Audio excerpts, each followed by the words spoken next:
Yes, mambo ni vipi mfuatiliaji wa Umela Media popote pale ulipo duniani. Siku nyingine tena tumekutana hapa kwa ajili ya kupeana taarifa ambayo inakuwa ni kubwa zaidi kwenye michezo nchini Tanzania. Na hii leo ripoti iliyonayo mezani hapa ni kutoka ndani ya klabu ya Simba ambayo kwa hivi sasa inaendelea na maandalizi kwa ajili ya mechi ya nusu finali dhidi ya Stellenbosch.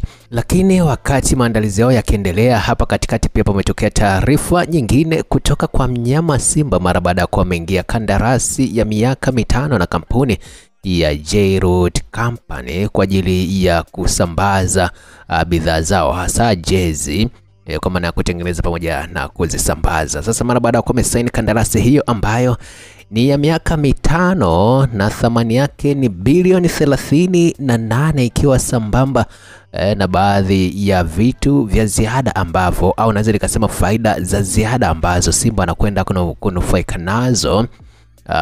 Meneja wa kitengo cha habari na mawasiliano Ahmed Ali ameweka wazi kwamba Simba ndo klabu ya kwanza nchini Tanzania kwa thamani kubwa na ni miongoni pia mwa klabu zenye thamani kubwa barani Afrika vile vile kutokana na dili hilo ambalo wamesaini, na ametuma salamu kwa upande wa pili kwa maana watani wao kwamba wanaruhusiwa kuja kujifunza upande wao wa Simba Sports Club.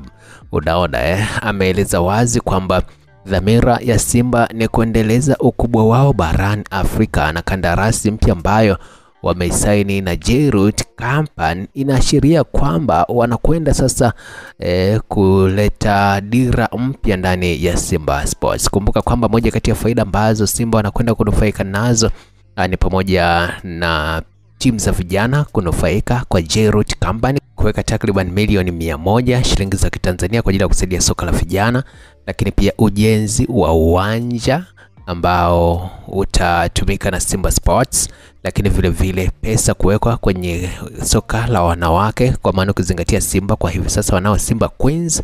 Naona kwa hiyo namna hiyo Ahmed Ali ameeleza wazi kwamba Simba kwa hivi sasa haikamatiki na klabu yoyote nchini Tanzania. Zaidi na zaidi watu waje kujifunza kama wanahitaji ukuaji. Yote kwa yote bwana, Simba kwa hivi sasa pia anacho kibarua cha nusu finali katika kombe la shirikisho barani Afrika dhidi ya Stellenbosch ya kutokea pale Afrika Kusini, mechi ambayo inategemewa kupigwa kwenye uwanja New Amaan Complex Zanzibar, na tayari Simba wameshatua visiwani kwa ajili ya mechi hiyo. Watatoboa? Hilo ni swala la muda. Mkataba mpya vipi? Watatoboa pia na wenyewe kujenga uwanja kwa sababu unaweza kukuta zimewekwa bilioni 38 kwenye mkataba, lakini ukakuta uwanja wenyewe unajengwa kwa zaidi ya bilioni 30. Haya bwana, haya tu ni mambo ya fikra tunduizi. Yote kwa yote wakati utazungumza.